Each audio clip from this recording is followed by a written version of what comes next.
inimulang dinggin sa June 2, katulad ng sinasabi ni Senator Chis Escudero, ay patay na ang nasa naman ni Sara. Hindi na po pwede yan. Sapagkat kung may bagong impeachment case, sakop ito ng tinatawag na pagbabawal sa ating saligang batas na hindi pwede magkaroon ng dalawang impeachment case sa loob. Wala nang mangyayari. Ano kung tingin niyo yung mga pwedeng scenarios? Doon sa impeachment ni Sara. Impeachment ni Sara. Well, kapag ka ang impeachment case ni Sara Duterte ay sinimulang dinggin sa June 2, katulad na sinasabi ni Senator Chis Escudero, ay patay na ang nasabing impeachment case na yan kasi wala ng panahon ang present Senate nito ay matapos hanggang June 30. Kasi maliwanag sa Rule 44 ng Senate Rules mismo na kapag ka ang Kongreso ay nag-terminate o natapos ang kanilang Congress sa panahong ito, hindi na po pwedeng i-take up pa yung previous matters and proceedings. Ibig sabihin, yung nakabimbi ng mga kaso, mga nakabimbi ng mga bagay na dapat na tinitake up ng present Senate, hindi na pwedeng buhayin doon sa bagong Senate. Maliban na lamang kung yung bagong Senate ay bubuhay nila muli ito. Pero kung ito'y bubuhay nila, ikukonsider yan na as if they were presented for the first time. Na sa kasong ito ng impeachment ni Ms. Sara Duterte, kung ito ay tatanggapin ng new Senate, mangyayari yan na parang bagong impeachment case ito na ipinapile sa bagong Senado.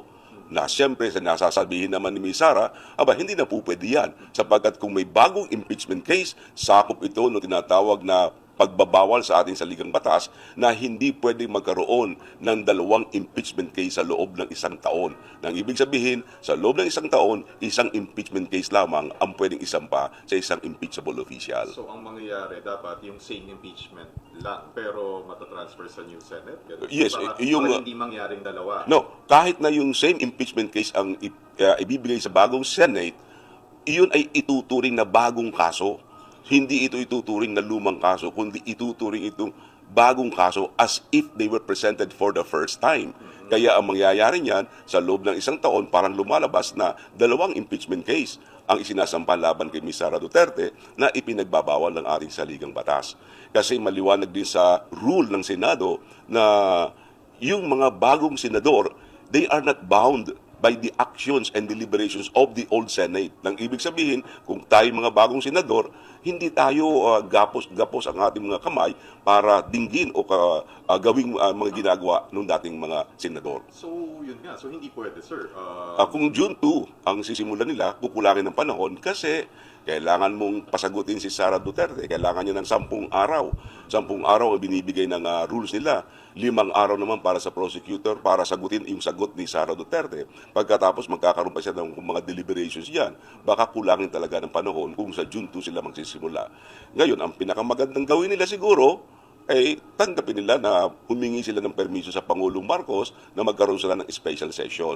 Kasi sa special session, bahala na in 23 senators na sila ang mag-decide kung dapat ilang ipagpatuloy itong impeachment case nito ni Ms. Sara Duterte. Pero kung special session, sir, parang hindi ba magmumukhang parang mamadaliin para mahabol na matapos before June 30? Well, talagang yung consequence. No? Well, talagang ganyan. Politika kasi ito, no? At saka, siyempre, hinihintay din naman ng taong bayan ano ba mangyayari. Kasi sayang naman yung ginawa ng House of Representatives, ano?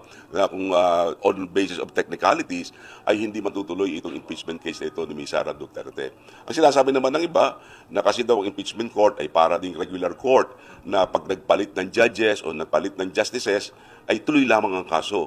Pero magkaiba po kasi yung impeachment court at saka regular court. Ang regular courts, sila ay may panuntunan sila doon sa tinatawag na rules of court. Sila ay sumusunod sa rules of court. Dito sa impeachment case na ito, ang Senado may sariling rules. Hindi pwedeng gamitin yung rules of court dahil sa may sariling rules ang Senado. Kung walang sariling rules ang Senado, pwede na gamitin nila ang rules of court in suppletory character na pwede sila maging basihan nila yung rules of court. Pero dito, may sariling rules ang Senado na sinasabi mismo na talagang pag natapos ang Congress mo sa panahong ito, tapos na yun. Tapos na rin ang lahat ng mga nakabimbin mo mga kaso, mga proceedings na tinatawag.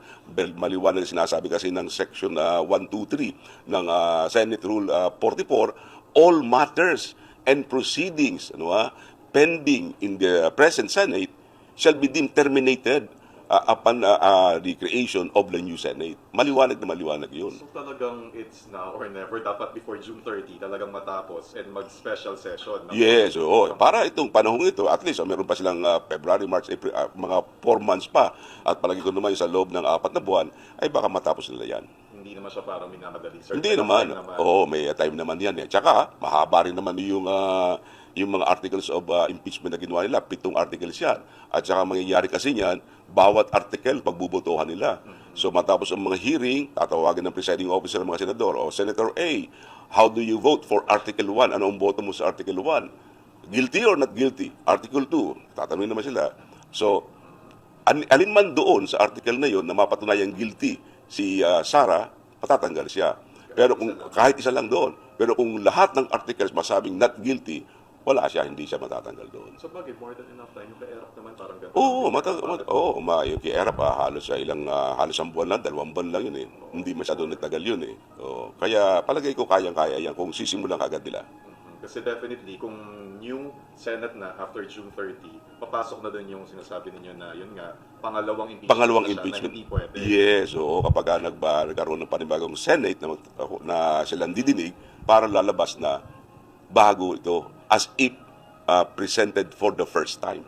Yung phrase na yun ang nasa rules na medyo delikado doon, as if presented for the first time. At saka yan, ay nilinaw din yan at tinanggap yan ng ating Korte Suprema sa kaso nung Javier versus Senate at saka yung Garciliano versus House of Representatives na talagang sinight yan ng ating Korte Suprema na dapat ito ay susundin ninyo ito. Dahil sa kayo mismo ang gumawa ng rules na yan na lahat ng mga proceedings ninyo ay terminated upon the termination of your Congress.